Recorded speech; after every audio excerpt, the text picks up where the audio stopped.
नमस्कार, मैं अमित कश्यप और आप देख रहे हैं हंगामा टाइम्स। सच की तह तक इस वक्त की खबर आ रही है उत्तर प्रदेश के बरेली जिले से। समाजवादी पार्टी के वरिष्ठ नेता और संभावित प्रत्याशी नसीम अहमद ने बहेड़ी के ग्राम इटौवा धुरा में जनसभा को संबोधित करते हुए कहा, इस गांव में विकास के नाम पर कुछ नहीं हुआ है। गांव में ऊंचे नीचे खड़ंजों के अलावा कहीं भी सीसी रोड नज़र नहीं आते हैं। नालियों में इतनी गंदगी है कि लोग बीमार हो रहे हैं, क्योंकि ये गांव किच्छा नदी के बिल्कुल पास है। अभी पिछले दिनों आई बाढ़ से किसानों का बहुत नुकसान हुआ था, लेकिन यहाँ के मंत्री व शासन और प्रशासन ने मुआवजे के नाम पर कोई भी सर्वे नहीं कराया। इससे यहाँ के लोगों में काफ़ी रोष व्याप्त है। अपने संबोधन के दौरान सपा नेता नसीम अहमद ने कहा कि मैं गांव के लोगों की हर संभव मदद को तैयार हूँ। वह आगे सपा नेता ने कहा कि भाजपा सरकार विज्ञापन में नंबर 1, गवर्नेंस में 0 है। वहीं झूठे वादों में उसको महारत हासिल है, लेकिन अब जनता सच्चाई से भली भांति परिचित हो गई है। उसको भाजपा और समाजवादी पार्टी सरकारों का फर्क भी मालूम है। सन 2022 में होने वाले विधानसभा चुनाव में जनता के आक्रोश और अपनी हार से डरी भाजपा में बौखलाहट के हालात हैं। कानून व्यवस्था की स्थिति पर भाजपा के झूठ अब जनता को स्वीकार नहीं है। भाजपा के छोटे बड़े नेता दावे चाह रहे जितने करे, पर सच्चाई यह है कि उनके राज में कहीं कोई सुरक्षित नहीं है। प्रशासन पूरी तरह पंगु है, महिलाएं अपमानित हैं, फेक इनकाउंटर और पुलिस हिरासत में मौतों का सिलसिला बदस्तूर जारी है। वहीं राजधानी लखनऊ में भी अपराधी बेफिक्र हैं। दिन दहाड़े ज्वेलरी शॉप में लूट पर अपराधियों ने पुलिस को चुनौती दी और फरार हो गए। व्यापारियों से लूट की कई घटनाओं का भी तक पर्दाफाश नहीं हो पाया है। वहीं न्यूयॉर्क की तर्ज पर समाजवादी पार्टी सरकार ने 100 नंबर यूपी डायल सेवा शुरू की थी, जिसमें सूचना मिलते ही पुलिस घटना स्थल पर पहुंचती थी। भाजपा ने इस सेवा का नंबर बदलकर 112 कर दिया और उसकी व्यवस्थाएं चौपट कर दी। बीमारों को अस्पताल पहुंचाने के लिए समाजवादी 108 नंबर एम्बुलेंस सेवा शुरू की गई थी, वह भी अब भरोसेमंद नहीं रही। महिलाओं की सुरक्षा के लिए 1090 वुमेन पावर लाइन बनी, अब वहां भी समय से सुनवाई और कड़ी कार्रवाई नहीं होती। हंगामा टाइम्स ब्यूरो। लोगों का नुकसान हुआ था, अभी ताजी घटना है। जिनके धान खराब हुए थे उनको कितना मुआवजा मिला? कोई मुआवजा नहीं मिला है। और सरकार ने कहा था कि हम 2 एकड़ पे 13,000। तो बताओ, इन्हें विधायक जी को बनना है, इनके पति को प्रमुख भी बनना है, सब पति जी को चाहिए, मौजूदा मंत्री को। और वही पूर्व मंत्री का हाल है। पूर्व मंत्री खुद विधायक बन जाते हैं, उन्हें कोई जाति का नहीं दिखता है, उन्हें दिखता है तो अपना भाई दिखता है। दोस्तों, बहेड़ी के चेयरमैन के बारे में आगे पूछ लेना। इस पिछले लॉकडाउन के अंदर चाहे इटौवा से लेके जितने गांव में गया, कुछ गांव नहीं जा पाया। 300 गांव की हालत हो गई कि आज मैं आपकी दुआओं की वजह से जिंदा हूँ। मुझे भी एडमिट होना पड़ा, मुझे कोरोना हो गया और मैदानता में गरीब लोगों की दुआएं थी कि उसके बाद आप गरीबों की दुआओं से हर जाति धर्म के लोगों ने मेरे लिए दुआ करी और मैं आज जिंदा आज आपके सामने खड़ा हूँ आपकी सेवा के लिए। उसी की वजह थी कि आज बाढ़ में मैंने तो शक्ति थी, मैंने लोगों की मदद करी।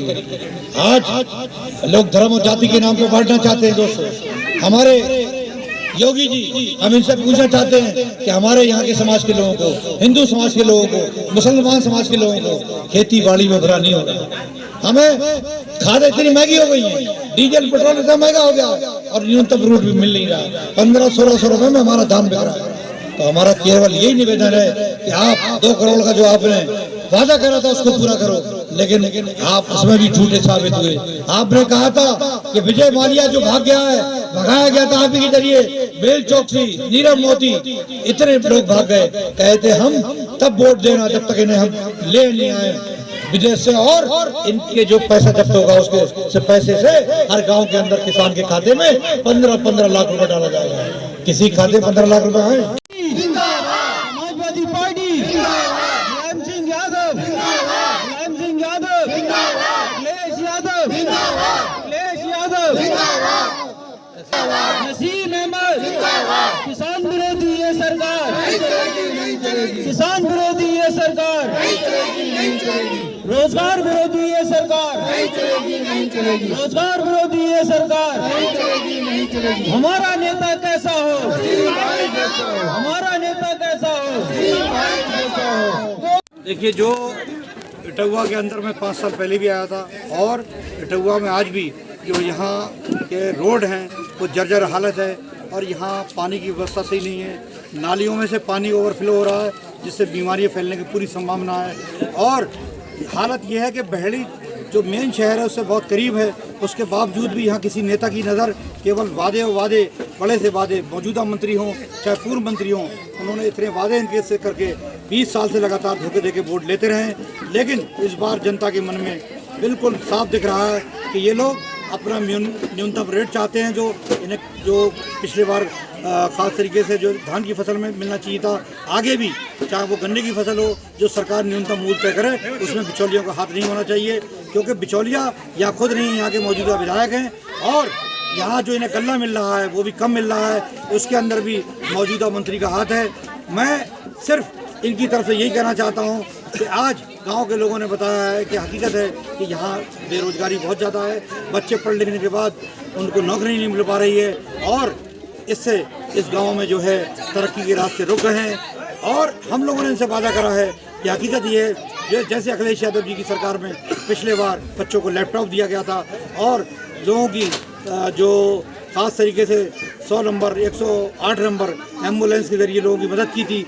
मैं यहाँ पे पास में अपना मैंने जो पैरामेडिकल कॉलेज खोला है, मैं इनके लिए विशेषकर उसमें छूट रखूँगा और इनके बच्चे वहाँ से बी फार्मा, डी फार्मा और नर्सिंग कोर्स कर सके अपने पैरों पे खड़े हो सकेंगे। और लगातार मैंने जो बहेड़ी नगर के अंदर जो कारखानों में महिलाएं काम करती हैं, जो घर पे लाके सिलाई करती हैं लोअर अपर का, वो उन लोगों को मैंने मशीनें बांटी थी शहर के अंदर।